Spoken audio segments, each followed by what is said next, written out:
Vote আসে, vote যায়, মধ্যবিত্তের জীবন আর বদলায় না। তারপরেও মানুষ বাঁচে তার স্বপ্নের বিশালতায়। প্রতিশ্রুতির বয়ান শেষ হলেও লড়াই থামে না শ্রমজীবী মানুষের। রিকশার প্যাডেলে চেপে কিংবা লোহা পেটানোর শব্দে মিশে থাকে বেঁচে থাকার লড়াই। নির্বাচন শুধুমাত্র ক্ষমতার পালাবদল নয়, বরং সর্বস্তরের নাগরিকের বহু চাওয়া পাওয়ার প্রতিফলন। বিগত নির্বাচনের নানা অনিয়ম নিয়ে আশাহত মানুষ ফের দেখছেন নতুন করে স্বপ্ন। রাজনীতির বয়ান বোঝে না সাধারণ মানুষ।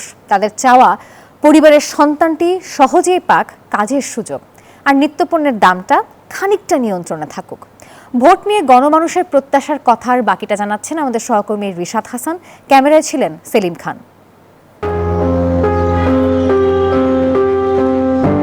শব্দ থেমেছে, প্রতিশ্রুতির মঞ্চ ভেঙে গেছে সময়ের ভিড়ে। শেষ হয়েছে নির্বাচনী প্রচারণা। শহরের প্রতিটি গলি, প্রতিটি মুখ যাতে লেখা আছে বাঁচতে হবে জীবনের প্রয়োজনে।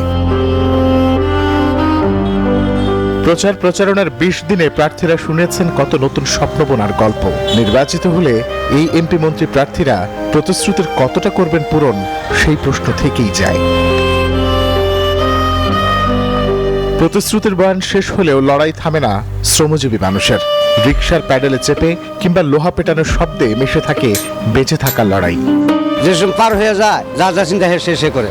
বাড়ি গাড়ি আমরা চাই না, আমরা চাই নিমন্ত্রণের বাজারটা থাকলেই আমরা যাতে চলতে পারি। অনেক কিছু বলছে, এটা করবো, আগে কি করলো যুক্ত করতে পারলে আমরা এই দেবো সেই দেবো, আসলে কিন্তু পাশ করার পরে তারা পাওয়া যাবে না।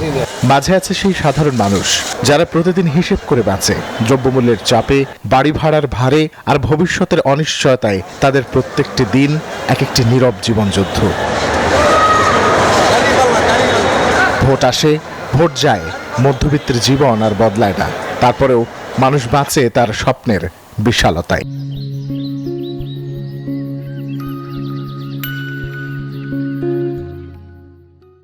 সকালে এক কথা বলে, দুপুরে এক কথা বলে, রাতে সন্ধ্যায় আরেক কথা বলে। আমাদের মধ্যবিত্তদের জন্য যে প্রতিশ্রুতি দিয়েছে সেই প্রতিশ্রুতি আমাদেরকে ব্যক্ত করবে। আমাদের কোনো দ্রব্যমূল্যের দাম যাতে না বাড়ে, আপনারা প্রতিশ্রুতি দিয়ে প্রতিশ্রুতি রক্ষা করবেন। সর্বক্ষেত্রে দুর্নীতিমুক্ত করতে হবে। বিশ্লেষকদের মতে প্রতিশ্রুতি তখনই অর্থবহ যখন থাকে বাস্তব পরিকল্পনা, স্বচ্ছ বাজেট আর দীর্ঘমেয়াদী দায়বদ্ধতা। অন্যথায় প্রতিশ্রুতির পথ দীর্ঘ হয় আর মানুষের গন্তব্য হয়ে যায় অনিশ্চিত। বাস্তব প্রতারণা, অবাস্তবতা দিয়ে বাস্তব বিষয়ে বোঝাতে পারেন, যদিও এটা অলিক মনে হবে, তারপরে মানুষ কিন্তু কনভিন্স হবে। তো এটাই তো রাজনীতি। রাজনীতি একটা আর্ট আছে, কিন্তু নেগেটিভ আর্ট, কিন্তু আর্ট আছে। নির্বাচনের আগে প্রতিশ্রুতির ঢেউ ওঠে, কিন্তু সাধারণ মানুষের জীবনযুদ্ধ থামে না। আর এবারের নির্বাচন ঠিক কোন গন্তব্যে পৌঁছবে সেটাই যেন গণমানুষের কাছে বড় প্রশ্ন। প্রতিশ্রুতি দিয়ে শুরু হয় রাজনীতির যাত্রা, কিন্তু মানুষের গল্প শেষ হয় না সেখানে। জীবনযুদ্ধ চলতেই থাকে, বেঁচে থাকার লড়াই থেমে থাকে না। ভোটের ফলাফল যাই হোক, হয়তো এই শহরের মানুষ অপেক্ষা করছে সত্যিকারের নতুন বাংলাদেশের জন্য। রিশাদ হাসান, নিউজ 24।